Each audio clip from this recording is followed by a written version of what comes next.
enfin de Pikine Guédiawaye, ici présent, ont procédé, j'enseigne avec le 5e point, à des arrestations.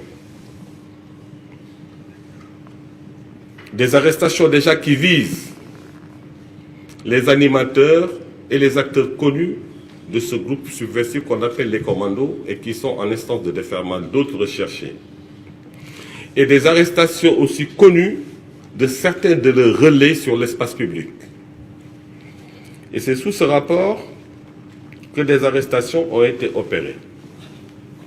Arrestations déjà, fort heureusement, qui concernent les animateurs du commando, notamment le sieur Mouramanika Badiakité et le sieur Cher Kébé qui anime le groupe opérationnel.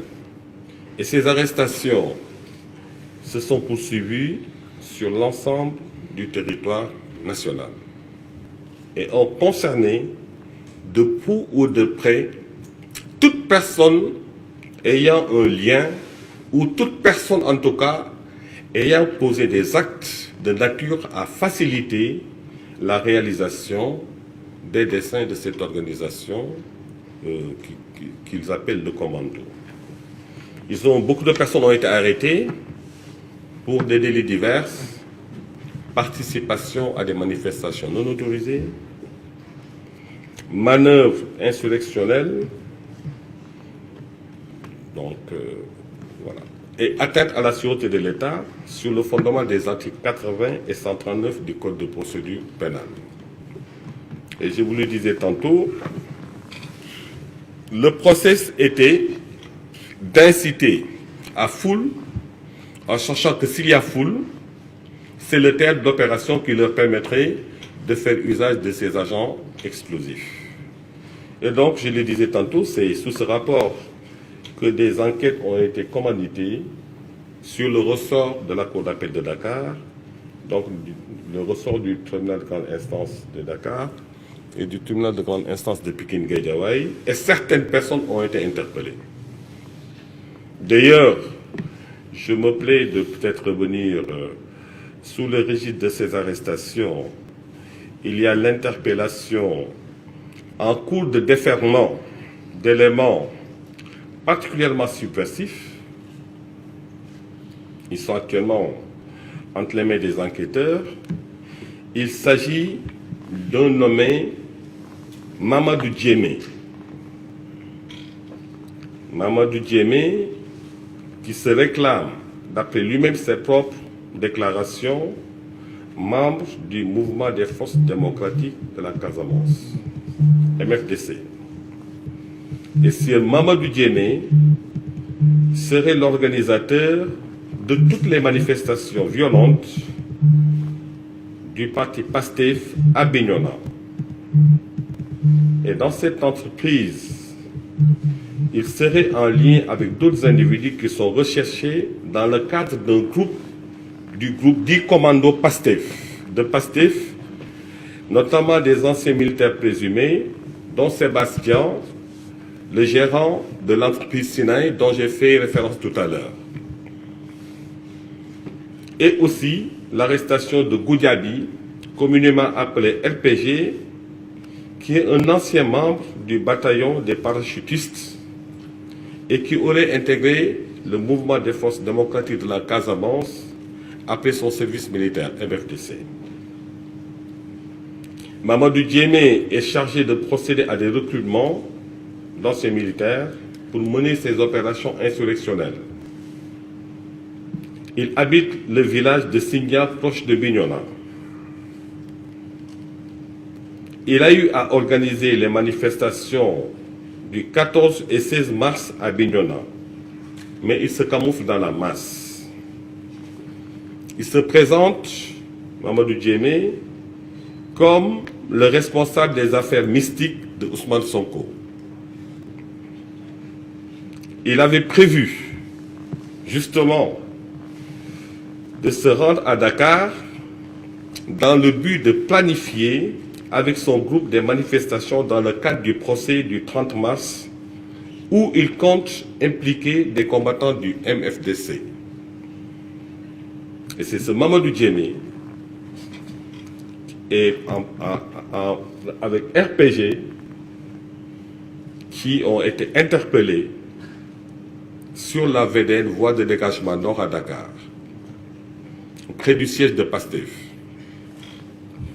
Quand ils ont été interrogés sur procès verbal, ils ont déclaré, Mamadou Djemé, qu'il est né le 5-5-68 à Cafés Bignona, de Fallé et de Awasabe, se disant manœuvre de milice à Dalifort, et il a déclaré n'avoir jamais organisé des manifestations. Mais ce qu'il y a lieu est n'avoir jamais été à Bignona. Mais l'exploitation de sa géolocalisation et de son téléphone en sa présence l'a convaincu de se rendre à l'évidence où il est établi qu'il était dans la zone des manifestations à Bignona. Et en ce moment seulement, il a lui-même fini par admettre son rôle dans le cadre de ces manifestations violentes. Il a également noté que la cible était souvent dans les zones de conflit des rebelles du MFDC, particulièrement à la frontière avec la Gambie. Notons toujours qu'il est membre du groupe Commando. Il est de la zone sud et est venu en renfort à Dakar dans la perspective des actes subversifs qui devaient être posés en vue du 30 mars.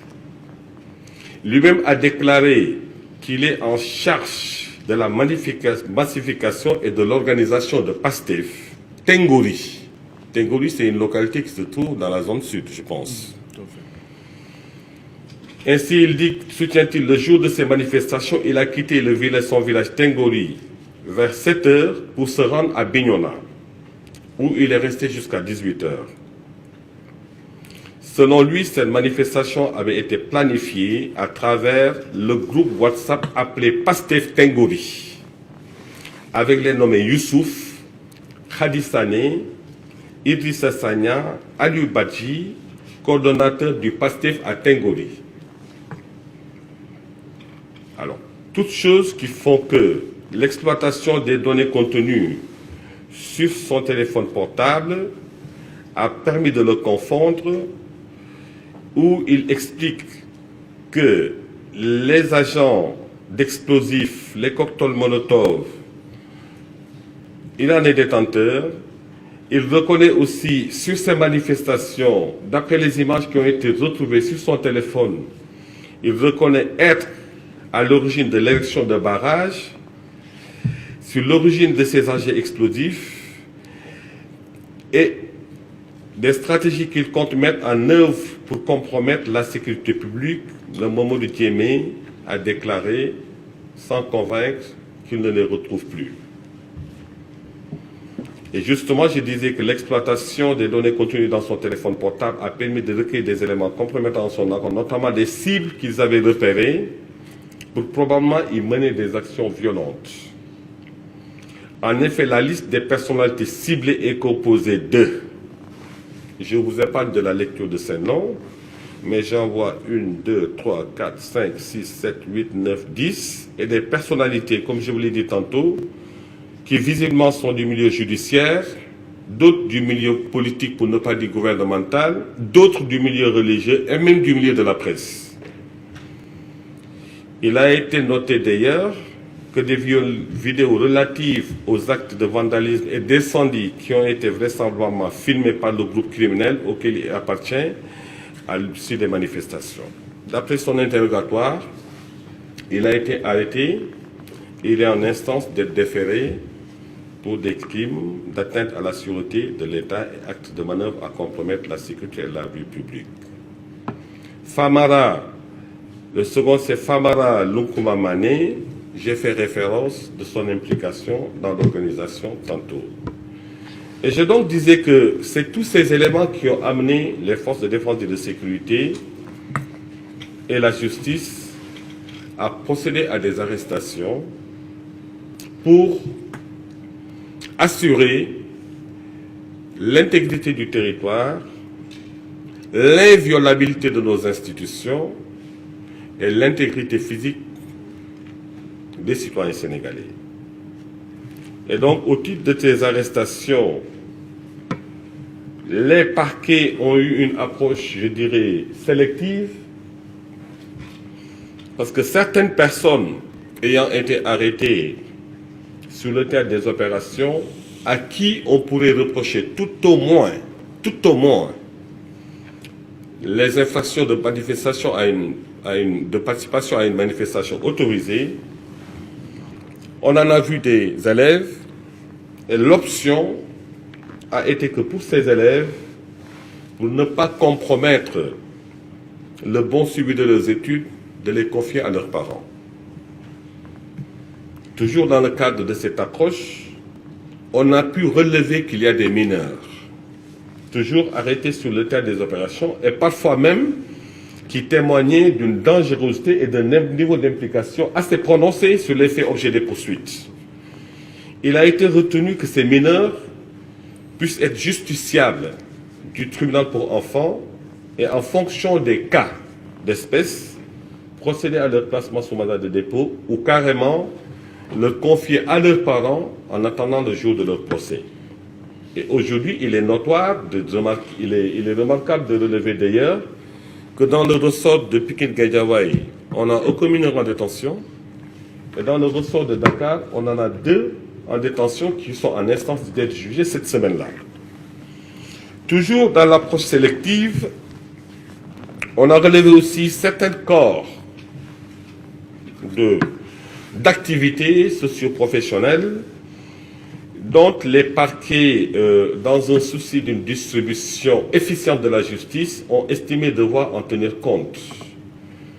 Sous ce rapport, vous n'êtes pas sans savoir que le Sir Wali Ngomdour, Wali Bodjan, qui est inspecteur des impôts et domaines, est membre de la garde rapprochée du Sir Ousmane Sonko, pour préserver son emploi là, pour préserver donc la poursuite de ses activités professionnelles, l'autorité de poursuite a estimé devoir l'inculper et de le soumettre au port du bracelet électronique. Idem aussi de certaines personnes dont la spécificité de leur situation socio-professionnelle l'exigeait en termes de préservation de leur activité professionnelle. Je peux nommer El Malik Ndiaye, qui a été arrêté effectivement pour incitation à l'insurrection.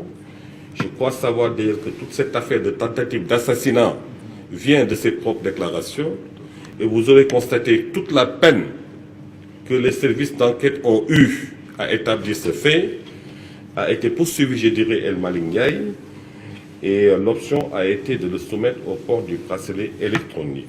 Cela étant dit, la procédure d'information judiciaire a été privilégiée par les organes de poursuite, et ce, sur la base principalement des articles 80 du Code pénal et 139 du Code de procédure pénale.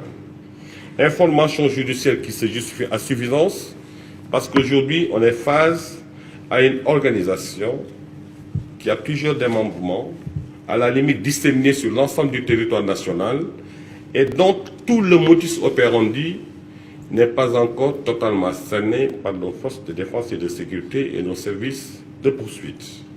Mais il est à retenir que fondamentalement, ces actes sont posés pour un souci majeur, c'est que dans le cadre d'un état de droit, la violence n'a pas de place. Dans le cadre d'un état démocratique, la violence n'a pas de place. Il y a toute forme d'expression, mais toute forme de violence devrait être bannie sous quelque forme que ce soit et de quelque bord que ce soit. Je voulais qu'on soit très clair sur ça. Et par rapport à ça, croyez-moi, le parquet général que j'ai la charge de diriger, en rapport avec les différents procureurs du ressort, entendront user de tous les moyens que leur offre la loi pour préserver l'intégrité des personnes et des biens. Et donc c'est sous ce rapport que je voudrais, sous réserve que mes collaborateurs puissent avoir des mots de complément, inviter toute la population sénégalaise au nom que la justice est rendue, de garder leur sérénité. et de savoir qu'on est en charge des responsabilités et nous entendons les assumer et les exercer parce que c'est là notre sacerdoce. Faire respecter la loi dans le cadre d'un état de droit et donner corps à l'intention du Sénégalais qui a été transcrit dans des lois par la représentation nationale. La mission du magistrat, c'est de dire le droit et de faire respecter la loi. Et aujourd'hui, tous les organes que la loi offre aux différents parquets dans le cadre du rétablissement de l'état de droit, s'il y a lieu le cas échéant, on n'hésiterait pas du tout à en user. Et la finalité, c'est fondamental, c'est de garantir la quiétude et la paix publique. Parce qu'il y a que cette quiétude et cette paix publique qui puissent nous permettre aujourd'hui de nous retrouver dans cette salle dans le cadre de ce qu'on a convenu d'appeler le point de presse. Et c'est sur cette note, sauf meilleur avis de mes collaborateurs, que je voudrais vous remercier de votre présence, vous souhaiter au bon retour dans vos domiciles respectifs, tout en vous précisant, certainement vous avez des préoccupations particulières liées à la vie judiciaire, mais l'idée du point de presse aujourd'hui, c'était de vous distiller des informations par rapport à ces 5 points. Mais il reste entendu que par rapport à l'impératif de communiquer, Monsieur le procureur de la République près du tribunal de grande instance hors classe de Dakar et Monsieur le procureur de la République près le tribunal de grande instance de Pikine-Guédiawaye, en rapport avec les nécessités de l'actualité et sur instruction de la hiérarchie, se feront le devoir de faire face à la presse dans le cadre de points de presse pour répondre à vos différentes interpellations sur des sujets assez précis et ponctuels. Je vous remercie de votre présence.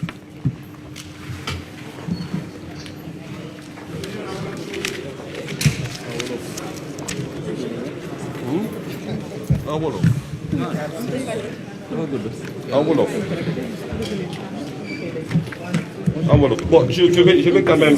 Bon.